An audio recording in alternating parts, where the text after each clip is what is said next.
नमस्कार, freedom academy में आपका स्वागत है।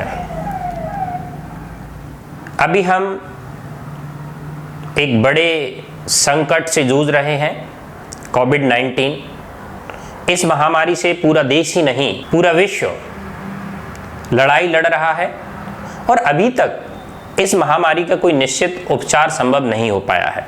इस महामारी से लड़ने का एक ही उपचार है, वो है सावधानी, social distancing, stay at home. तो इस प्रकार वो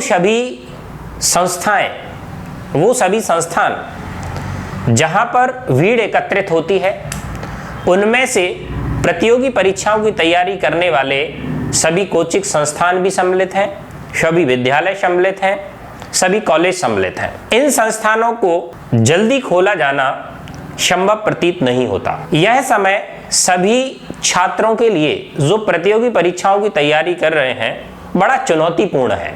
आप सभी छात्र जो प्रतियोगी परीक्षाओं की तैयारी कर रहे हैं, इस समय को सदुपयोग करें, रिवीजन करें।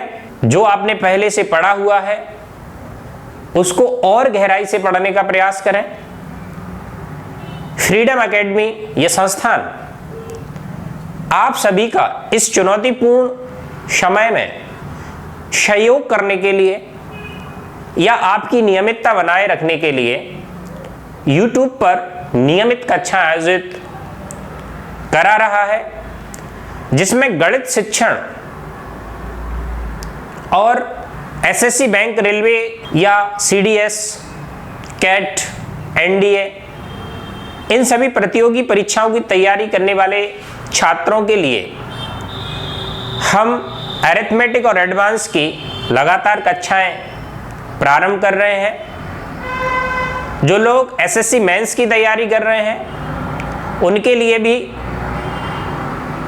कॉम्पिटिटिव मैथ्स 2 हिस्से में हम एक साथ लेकर चलेंगे, जिसमें अरिथमेटिक और एडवांस की क्लासेस पैरेलल स्टार्ट कर रहे हैं और गणित शिक्षण, मैथ्स पेडागोजी और पेडागोजी की कक्षाएं जो CTET, REET, Haryana TET, UP TET, super TET या जो भी राज्य स्तरीय टेट परीक्षाएं हैं, उसकी तैयारी करने वाले छात्रों के लिए उपयोगी होंगी। जो भी टॉपिक स्टार्ट किया जाता है, उस टॉपिक की शुरुआत हम 0 से लेकर एडवांस तक करेंगे। चाहे वो लोअर लेवल की परीक्षा हो, चाहे वो एडवांस लेवल की परीक्षा हो, सभी परीक्षाओं के लिए ये टॉपिक अत्यंत महत्वपूर्ण साबित होगा। आज हम पहला लेक्चर संख्या पद्धति का प्रारंभ कर रहे हैं और संख्या पद्धति में हम अंक से शुरुआत करेंगे। वास्तव में यदि हम गणित विषय की बात करें, तो गणित विषय की जो संरचना हुई है वो अंकों के आधार पर हुई है। जिस प्रकार से हमारा शरीर कोशिका से मिलकर बना है, इस प्रकार से गणित का प्रत्येक हिस्सा अंक से मिलकर बना है। तो सबसे पहले अगर मैं आपसे कहूं अंक, जिसको हम डिजिट कहते हैं, अंक या डिजिट 0, 1, 2, 3 इस प्रकार के संकेत आपके अंक या डिजिट कहलाते हैं। जब हम अंकों का एक समूह बनाते हैं, अंकों का एक ग्रुप बनाते हैं, तो ये इस ग्रुप का नाम होता है संख्या, जिसको हम कहते हैं नंबर। जैसे अगर मैं 2 भिन्न भिन्न संकेतों का उपयोग करता हूं, जैसे मैंने कहा 21, मैंने कहा 25, मैंने कहा 358, तो आप देख रहे हैं पहली संख्या 21, दूसरी 25 और तीसरी 358। ये संख्याएं हैं जो 2 अंकों के समूह बनाने से बनी है और इन संख्याओं को इनके स्थानीय मान के आधार पर जब हम लिखते हैं, तो यहां पर संख्या पद्धति का जन्म होता है। संख्या पद्धति या नंबर सिस्टम, संख्या पद्धति या नंबर सिस्टम। इस हिस्से से भी प्रतियोगी परीक्षाओं में कई बार प्रश्न पूछे गए हैं। तो मैं आपको बताना चाहूंगा कि संख्या पद्धति नंबर सिस्टम वास्तव में क्या है। संख्या को उसके स्थानीय मान के आधार पर लिखने का एक तरीका है। जैसा कि हमने देखा, संख्या पद्धति की जो शुरुआत है वो संख्या के अंकों को स्थानीय मान के आधार पर व्यवस्थित करने से है, और इसी आधार पर संख्या पद्धति के कुछ महत्वपूर्ण प्रकार हैं। अर्थात हम कहें संख्या में अंकों को स्थानीय मान के आधार पर व्यवस्थित करने के या भिन्न भिन्न संकेत या अंकों के रूप में लिखने के कुछ महत्वपूर्ण प्रकार हैं जो प्रचलित हैं, जिनसे सामान्यतः प्रतियोगी परीक्षाओं में प्रश्न पूछे जाते हैं।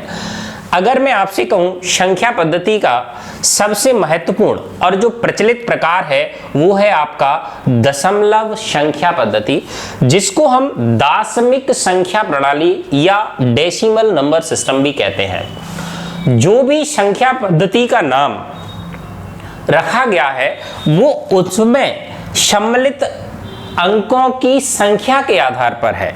आप देखते हैं कि जो दशमलव संख्या पद्धति है या जो दाशमिक संख्या प्रणाली है, इसमें 10 अंक सम्मिलित होते हैं। 0, 1, 2, 3, 4, 5, 6, 7, 8 और 9। इस प्रकार से 10 अंकों से मिलकर डेसिमल नंबर सिस्टम या दशमलव संख्या पद्धति का निर्माण होता है। और इस दशमलव संख्या पद्धति में 2 प्रकार की संख्या पद्धति प्रचलित है, जिनसे प्रतियोगी परीक्षाओं में कई बार प्रश्न पूछे गए हैं। पहली संख्या जो पद्धति है वो हमारी देश की जो संख्या पद्धति है, हिंदू अरब संख्या पद्धति या हिंदू अरेबिक नंबर सिस्टम, या हम इसे इंडियन नंबर सिस्टम कहते हैं। जो हिंदू अरब संख्या पद्धति है उसमें स्थानीय मान के आधार पर संख्याओं को लिखने का अलग तरीका है। जैसा कि हम जानते हैं कि संख्या पद्धति वास्तव में अंकों को कॉमा लगाकर संख्या के रूप में व्यवस्थित करने का एक तरीका है। इसके बाद अंतरराष्ट्रीय संख्या पद्धति, इंटरनेशनल नंबर सिस्टम, जो भिन्न भिन्न राष्ट्रों में प्रचलित है, भिन्न भिन्न राष्ट्रों में मानक के रूप में प्रचलित है। यहां पर हम जो भी स्थानीय मान के आधार पर संख्या लिखने का जो तरीका है उसको अभी हम क्लियर करेंगे। इसी प्रकार से अगर हम यहां पर कहें कंप्यूटर नंबर सिस्टम, जिसमें आप देखते हैं कि पहला binary system, binary number system, दूसरा ऑक्टल नंबर सिस्टम और तीसरा आप जानते हैं hexadecimal number system. Hexadecimal number system, जैसे कि हम कहें कि बाइनरी सिस्टम, ये सभी जो अंकों के, ये संख्याओं के लिखने की जो प्रणाली है वो कंप्यूटर टेक्नोलॉजी में उपयोग की जाती है। बाइनरी, जब बाइनरी नंबर हम लिख रहे होते हैं वो काफी बड़ा संख्या हो जाती है, तो वहां पर उस संख्या को छोटा करने के लिए हम ऑक्टल नंबर का यूज करते हैं। इसी प्रकार से जो हेक्साडेसिमल है ये माइक्रो प्रोसेसर में भी यूज होता है। तो अगर मैं आपसे कहूँ ये सभी ऐसे नंबर सिस्टम है जो कंप्यूटर में उपयोग किए जाते हैं। बाइनरी नंबर सिस्टम से एसएससी 2017 में एक बार क्वेश्चन आ चुका है। हो सकता है कि संभावित तरीके से ऑक्टल और हेक्साडेसिमल में भी क्वेश्चन पूछ ले। तो इस पार्ट पर हमारे YouTube चैनल पर जो कंप्यूटर नंबर सिस्टम है उसमें binary number system, octal number system, hexadecimal number system क्या है और इन नंबर्स को एक दूसरे में किस प्रकार से चेंज करते हैं, ये वीडियो पहले से हमारे फ्रीडम एकेडमी के YouTube चैनल पर अपलोडेड है। तो यहाँ पर अगला जो महत्वपूर्ण संख्या पद्धति है वो है रोमन संख्या पद्धति। रोमन संख्या पद्धति से भी कई बार प्रतियोगी परीक्षाओं में प्रश्न पूछे गए हैं। कई बार टेट एग्जाम में पूछा गया है, सीडीएस में पूछा गया है, हो सकता है एसएससी बैंक रेलवे में भी पूछ ले। तो रोमन संख्या पद्धति को भी हमें समझना है। उसके बाद हमें यहाँ पर हिंदू अरब संख्या पद्धति, अंतरराष्ट्रीय संख्या पद्धति को क्लियर तरीके से पढ़ना होगा। इसके बाद हम नंबर के क्लासिफिकेशन पर बात करेंगे। सामान्यतः सभी लोगों ने जब भी संख्या पद्धति पढ़ा होगा तो संख्या पद्धति में हम सामान्यतः क्लासिफिकेशन से स्टार्ट करते हैं, लेकिन क्लासिफिकेशन से भी पहला चरण यह है जहां से प्रश्न बनने की अधिकतम संभावना रहती है। तो हम इस प्रकार से सबसे पहले बात करेंगे हिंदू अरब संख्या पद्धति की। सबसे पहला महत्वपूर्ण जो संख्या पद्धति का प्रकार है वो है भारतीय संख्या पद्धति। भारतीय संख्या पद्धति, हिंदू अरेबिक नंबर सिस्टम, या हम कहें इसको Indian number system, Indian number system.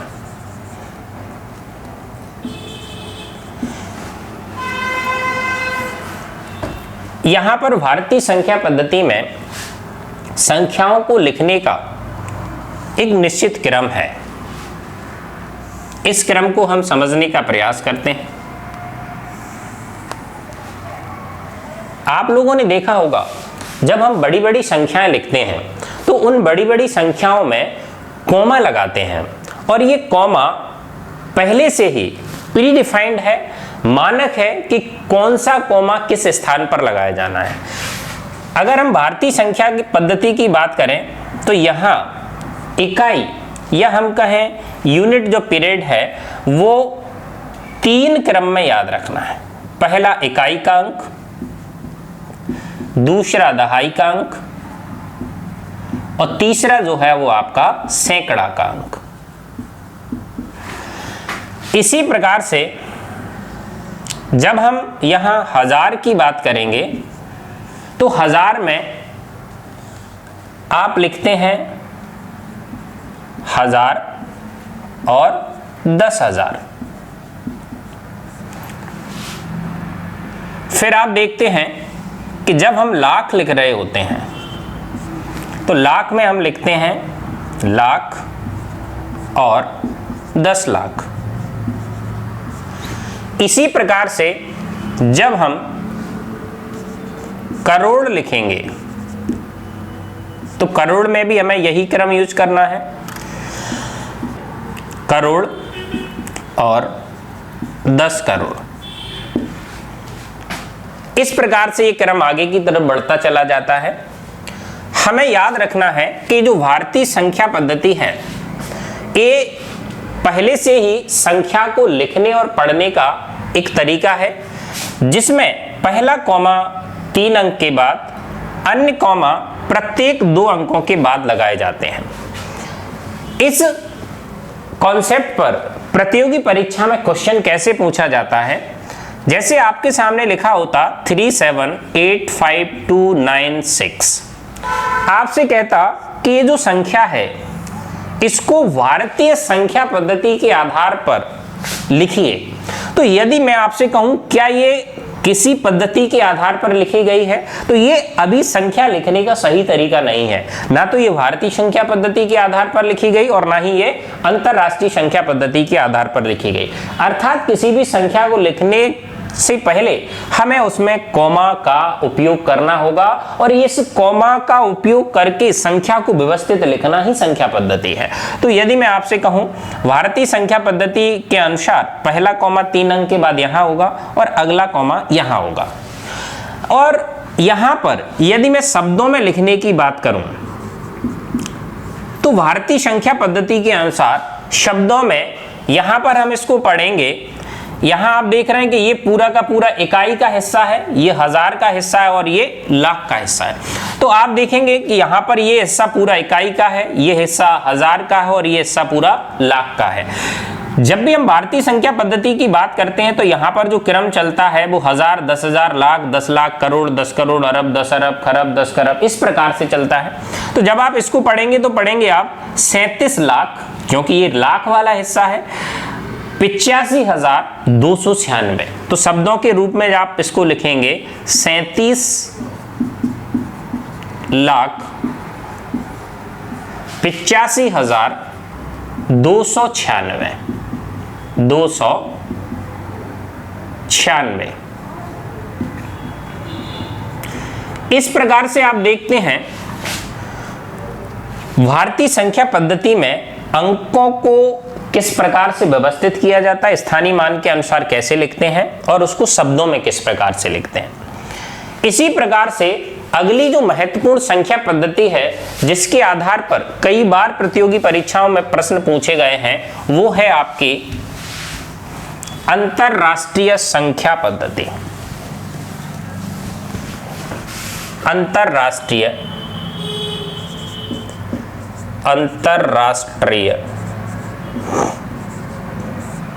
संख्या पद्धति।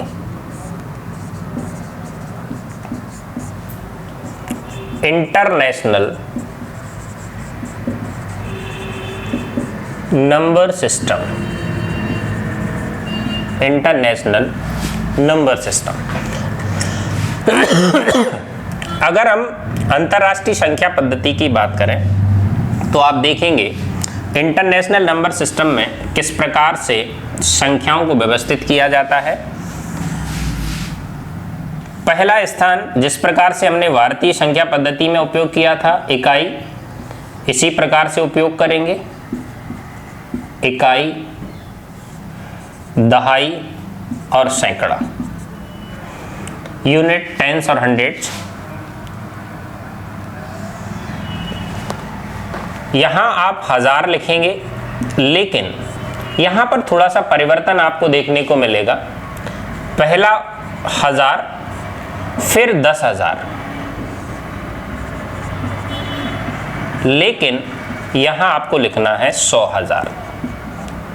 जो अंतरराष्ट्रीय संख्या पद्धति में है, संख्या लिखने का जो तरीका है उसमें प्रत्येक 3 अंक के बाद हमें कॉमा लगाना होता है, जबकि भारतीय संख्या पद्धति में पहले 3 अंक के बाद हम कॉमा लगाते हैं लेफ्ट हैंड साइड से, और आगे हम प्रत्येक 2 अंकों के बाद कॉमा लगाते हुए बढ़ते हैं। लेकिन यहां पर प्रत्येक 3 अंक के बाद आपको कॉमा लगाना होता है। यहां इकाई के बाद 1000, लाख का कॉन्सेप्ट अंतरराष्ट्रीय संख्या पद्धति में नहीं चलता। वहां पर हमें मिलियन और बिलियन पढ़ना होता है, और मिलियन और बिलियन पर कई बार प्रतियोगी परीक्षाओं में प्रश्न पूछे गए हैं। किस प्रकार से प्रश्न पूछे गए हैं, जो अगला वीडियो है वो हम यहां पर इसके क्वेश्चन से रिलेटेड देखेंगे। 1000 के बाद यहां हमें देखना है मिलियन। अब ये जो मिलियन है वो भी इसी प्रकार से रखना है हमें, मिलियन, फिर 10 मिलियन और फिर होगा आपका 100 मिलियन। इसके बाद जब हम बिलियन की बात करें तो बिलियन में भी हमें इसी प्रकार से लिखना होता है, बिलियन, 10 बिलियन और 100 बिलियन। किसी भी संख्या को जब हम लिख रहे होते हैं, जिस प्रकार से मैंने लिखा 37895672, अगर इस संख्या को मैं आपसे कहूं कि अंतरराष्ट्रीय संख्या पद्धति के अनुसार लिखिए, तो ये अभी अंतरराष्ट्रीय संख्या पद्धति का मानक रूप नहीं है। जब हम इसको अंतरराष्ट्रीय संख्या पद्धति के अनुसार लिखेंगे तो देखिए आप कैसे लिखेंगे। आपको पता है अंतरराष्ट्रीय संख्या पद्धति का मानक रूप ये कहता है कि प्रत्येक 3 अंकों के बाद कॉमा लगाना है, यानी 37895672, पहला कॉमा यहां, दूसरा कॉमा यहां। इस प्रकार से आप इसको अंतरराष्ट्रीय संख्या पद्धति के आधार पर अंकों में लिखेंगे। लेकिन अगर मैं आपसे कहूं कि इस संख्या को अंतरराष्ट्रीय संख्या पद्धति के अनुसार शब्दों में लिखिए, तो आप इसको कैसे पढ़ेंगे। आप देखेंगे कि पहले ये जो बैक के जो 3 अंक हैं लेफ्ट हैंड साइड से ये इकाई को डिनोट कर रहे हैं, और ये 1000 को डिनोट कर रहा है, और ये आपका मिलियन को डिनोट कर रहा है। तो इस प्रकार से जब आप इसको पढ़ेंगे तो लिखेंगे शब्दों में इसको लिखना होगा 37 मिलियन। आप देख रहे हैं यहां पर 37895672, 37 मिलियन। 37 मिलियन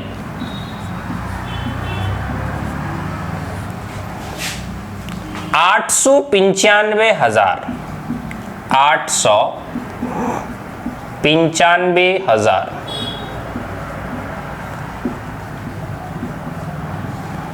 672।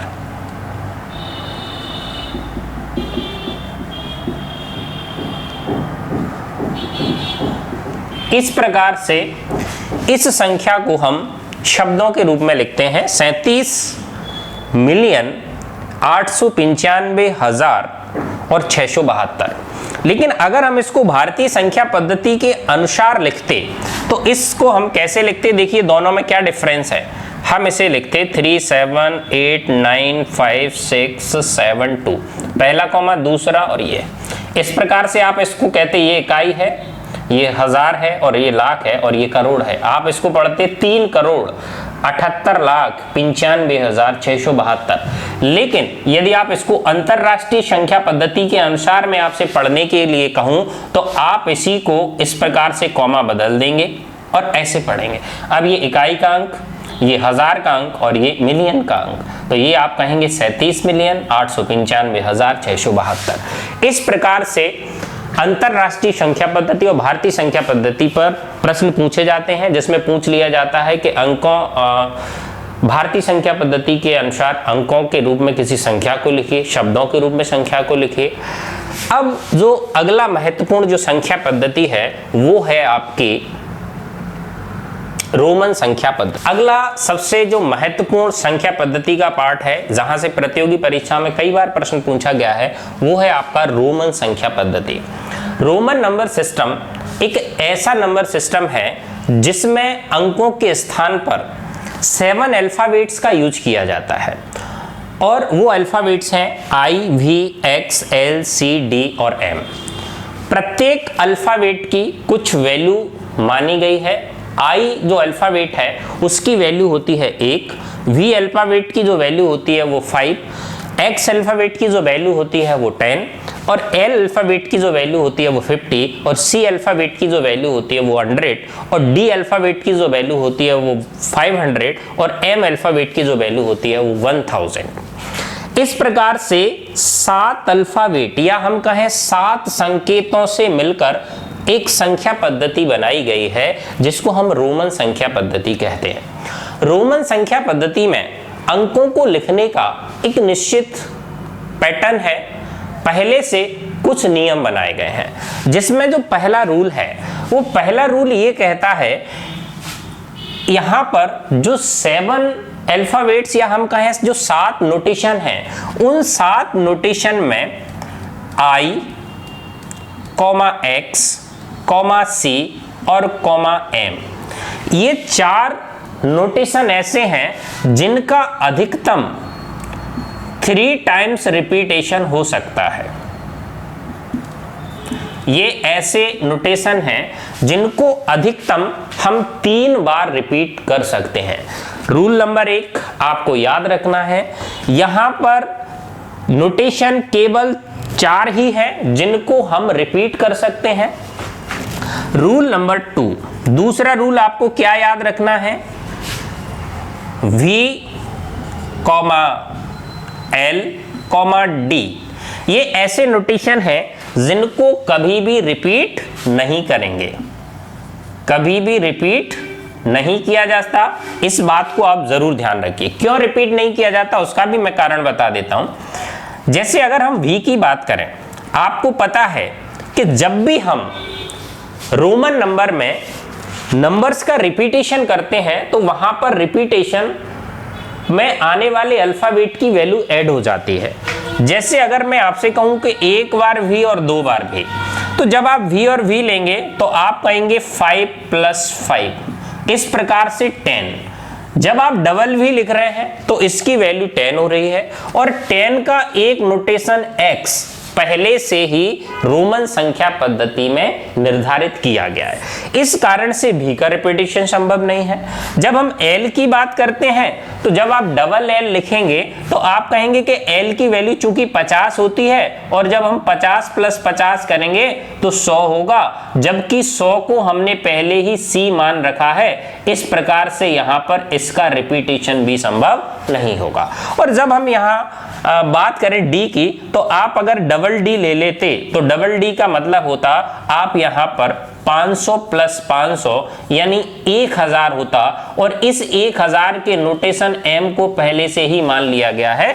इस कारण से ये जो यहां पर 3 संकेत V, L, D का कभी भी रिपीटेशन नहीं होता। ठीक है। और अगला जो रूल, पहला रूल आपको याद रखना है, दूसरा रूल याद रखना है, जल्दी से नोट करेंगे, उसके बाद हम रूल नंबर 3 की बात करें। रूल नंबर 3,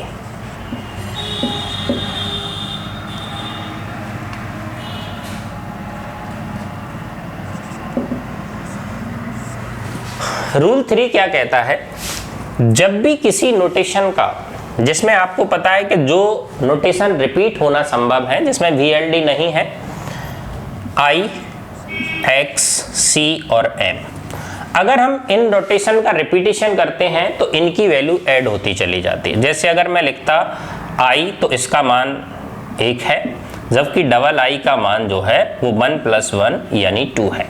इसी प्रकार से जब हम डबल M लिख देते तो इसका मतलब होता 1000 + 1000 यानी ये 2000 हो जाता।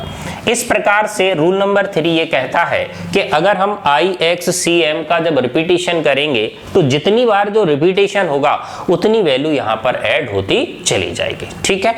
इसके बाद हम रूल नंबर 4 पर आते हैं।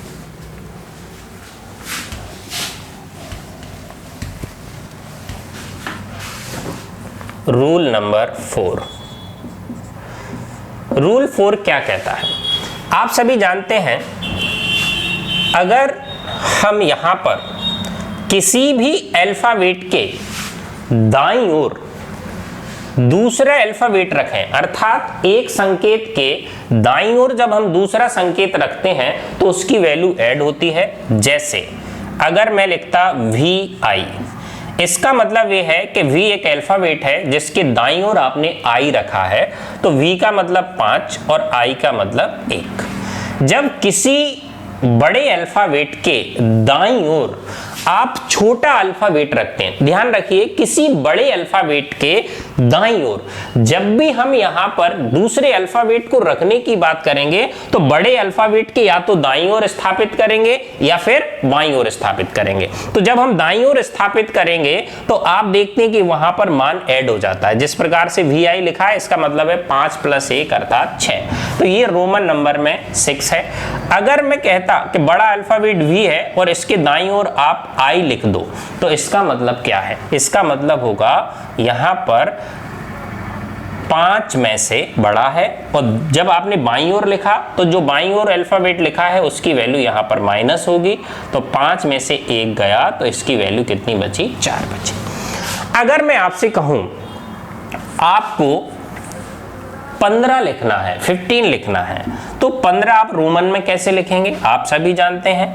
अगर मैं आपसे कहूं X एक ऐसा नोटेशन है जिसका मतलब होता है 10 और उसमें हमें 5 जोड़ना है, तो ये यहां पर आपने दाईं ओर स्थापित कर दिया जिसके कारण ये 15 बन गया।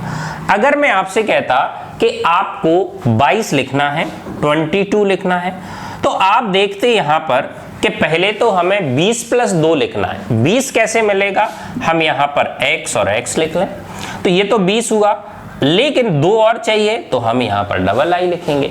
इस प्रकार से हम यहां पर रोमन संख्या पद्धति का उपयोग करते हैं। रोमन संख्या पद्धति पर आधारित जो उदाहरण हैं उनकी भी हम बात करेंगे। तो आज की कक्षा में जो संख्या पद्धति पर आधारित हमने जो लेक्चर देखा उसमें संख्या पद्धति हम किस प्रकार से अरेंज करते हैं वो हमने पढ़ा। अगले लेक्चर में हम संख्याओं का क्लासिफिकेशन, जो आपने पहले से पढ़ा है, नंबर ट्री आपने पढ़ा है, संख्या पद्धति में हम पढ़ते हैं, क्लासिफिकेशन में हम पढ़ते हैं इमेजिनरी नंबर, रियल नंबर, काल्पनिक संख्या, वास्तविक संख्या, पूर्ण संख्या, धनात्मक संख्या, ऋणात्मक संख्या, भिन्न, इस प्रकार से जो संख्याओं के गुणधर्मों के आधार पर जो वर्गीकरण किया जाता है, जो क्लासिफिकेशन किया जाता है, वो नेक्स्ट लेक्चर में हम पढ़ेंगे। तब तक के लिए धन्यवाद।